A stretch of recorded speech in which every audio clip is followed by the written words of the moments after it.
Prop 127, what in the world would this thing do? Simply put, it would require utility companies to get half of their energy from renewable sources by 2030, regardless of the cost to you, the consumer.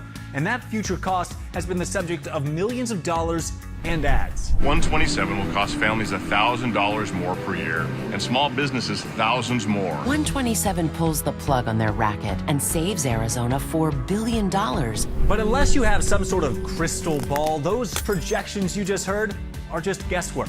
Because we don't know the future cost of things like solar panels or gas, or even how many people will live here in Arizona. Making projections for something 12 years down the road practically impossible. If you look out beyond 2 years in the forecast, you're probably getting out into an area that is pretty well unknown. So as you go to vote on Prop 127 this November, know if it gets approved, it will require companies to get 50% of their electricity from things like solar, wind, and water, even if that may not be the cheapest way to do it.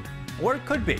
But when it comes to the cost, well, only time will tell. Welcome to Prop 305, probably the most upside down thing on your ballot, because the people who got this proposition on the ballot want you to vote no.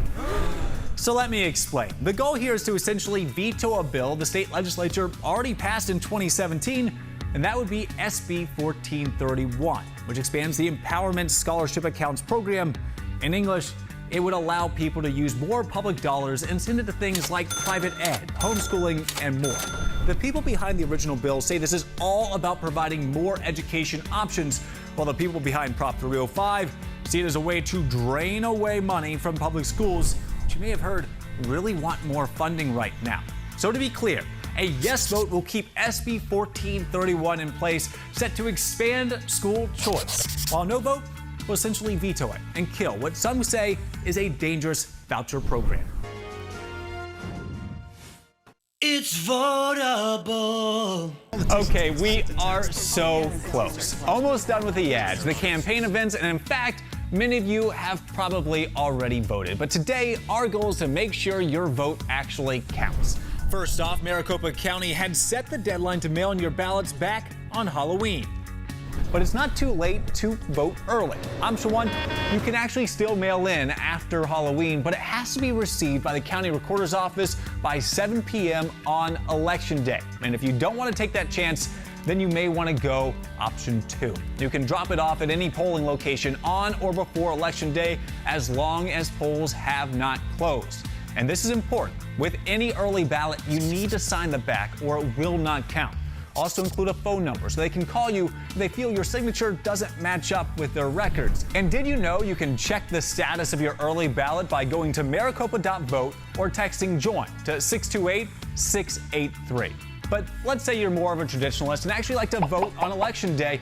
Well, you can find your designated location online or go to one of 40 flexible voting locations where anyone can go. Just make sure you have an ID with your current address. There's lots of options out there because why go through this election cycle and not have your voice be heard? It's votable. Justice of the peace. It may sound like something from the Wild West, but actually, it's something you're going to vote for on your ballot. It's a judge dealing with evictions, traffic violations, DUIs, small claim lawsuits. Think Judge Judy-like cases, but without her law degree. Yep, no law degree is required here. In fact, if you are qualified to vote and you can understand English, well, you can run. For example, one judge, Joe Getzweiler, well, he was a former rodeo cowboy before he became a judge, and he served since 2001. But many of these positions don't go to former rodeo cowboys. They instead go to former state lawmakers, and there's one major reason why. Well, a lot of us former legislators joke that the Justice of the Peace position is really just the retirement plan for former legislators.